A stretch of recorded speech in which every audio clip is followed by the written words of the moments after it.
Mom definitely blamed Edie, but I think Louis blamed himself.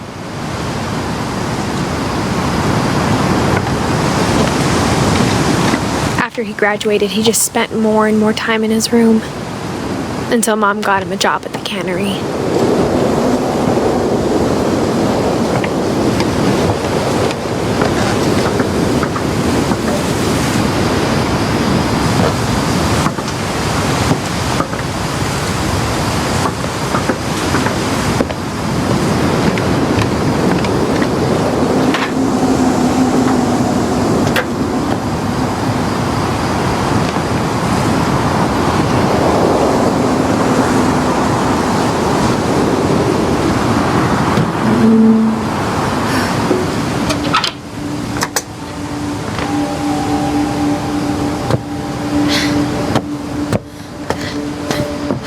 Louis's room smelled very, very familiar. That part of him lived on.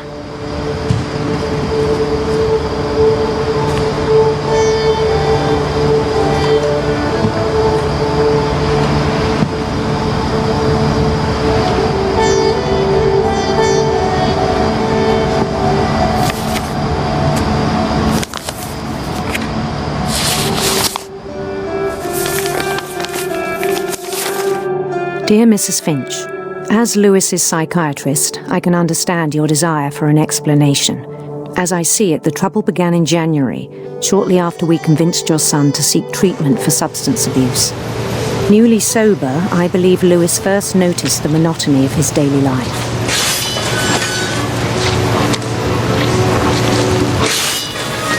He kept working at the cannery, but he withdrew part of himself. In our sessions, I saw the same behavior. His mind began to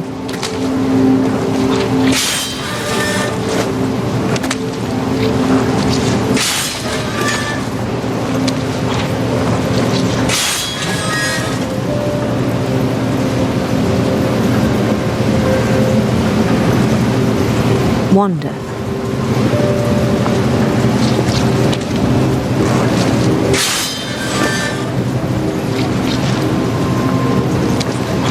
I asked him to describe it. He said he started small, imagining a labyrinth.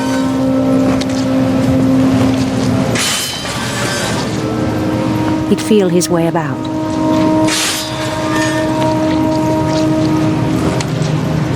Then something moved. Bats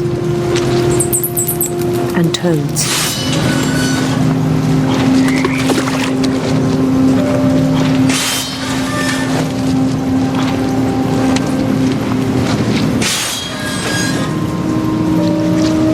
And things that have not names.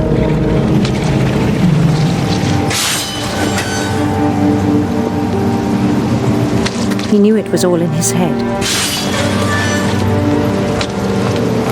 But he took it very seriously.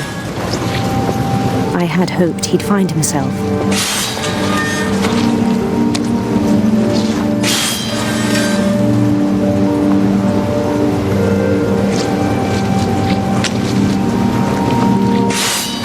But he found something more.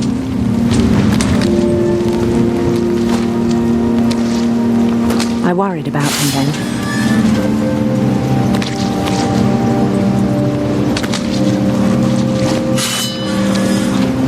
Daydreaming at the cannery.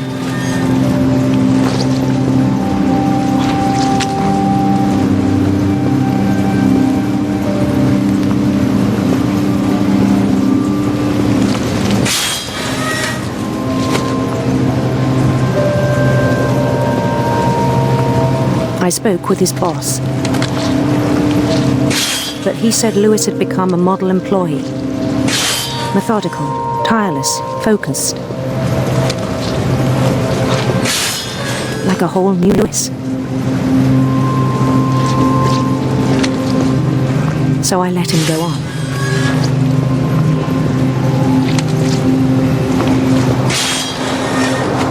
I even encouraged him. It seemed very promising at first. He told me he'd made a new friend.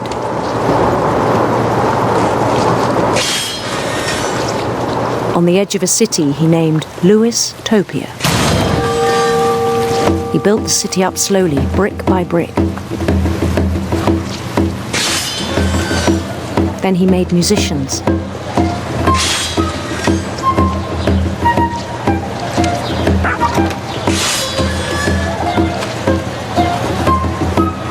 And songs for them to play.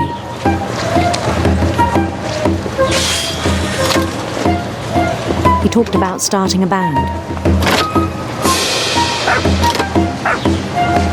And he was always humming something. Every day his imagination grew stronger.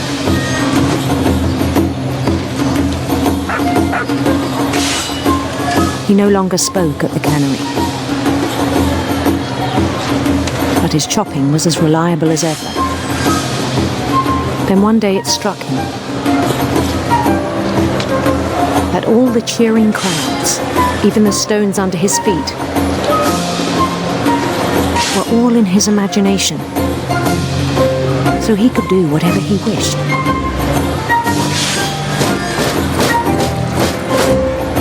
He held an election for mayor, and he won. They begged him to stay, but his mind was already wandering. It became a game for him.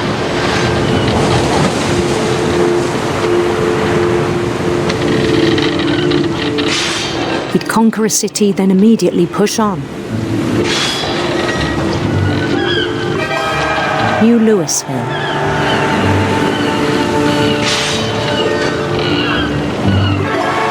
St. Louis. He started drifting away from our reality.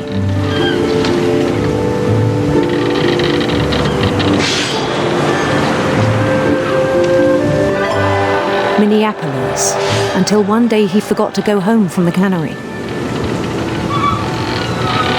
Even as his mother pleaded with him, part of Louis kept sailing on.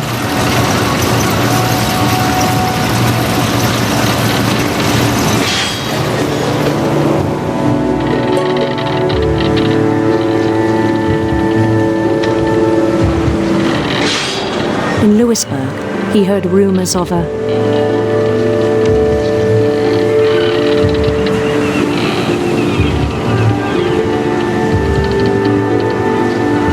beautiful queen.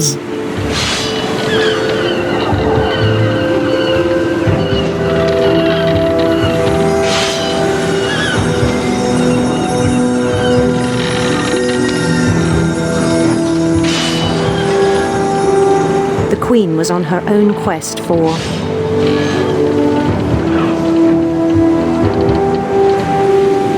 radiant rainbows.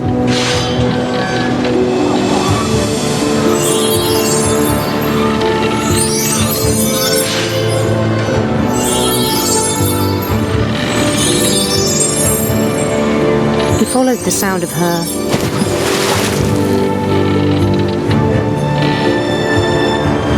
silver harp.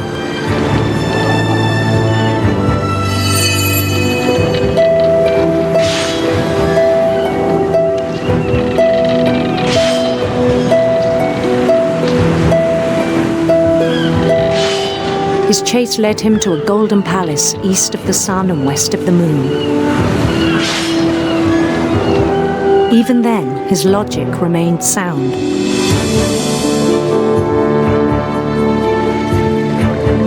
He knew the world was all in his imagination.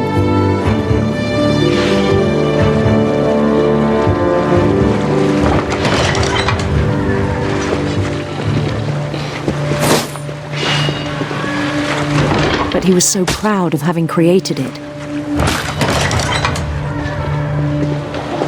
In his own eyes, he'd become something greater than a king.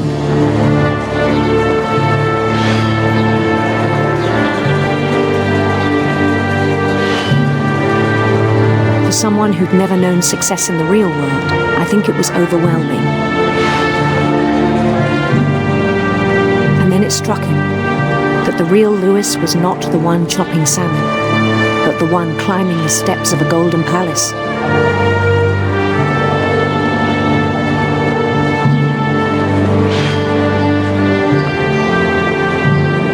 My imagination is as real as my body, he told me. It was hard to argue with him.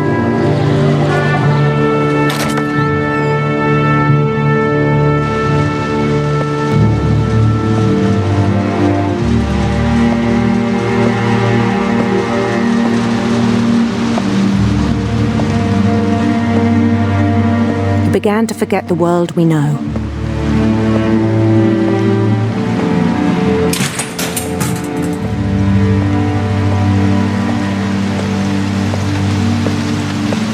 I think it pained him to remember Lewis, the cannery worker.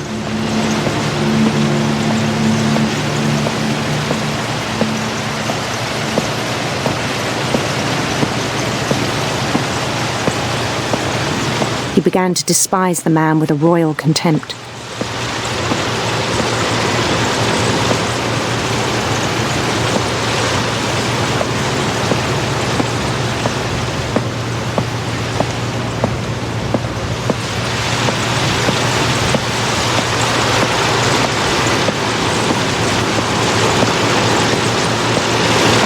I still thought I could save him. Even after he said he was being crowned king over all the lands of wonder.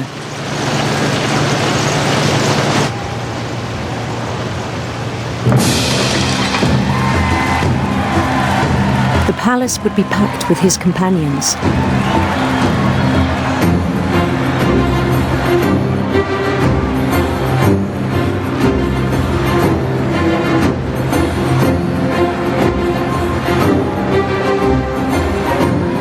Including the wise Calico who'd insisted on advising me.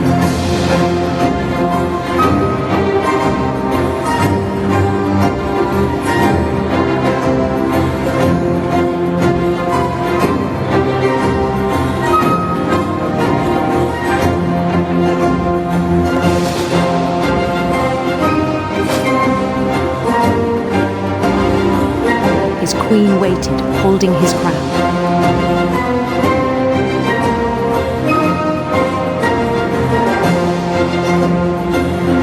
There was only one thing left to do.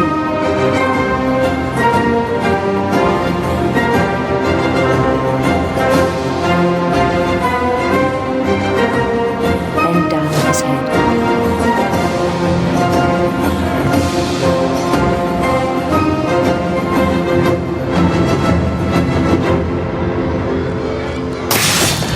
And the rest I think you know. Mrs. Finch, your son was a kind man who will be missed by all of us who knew him.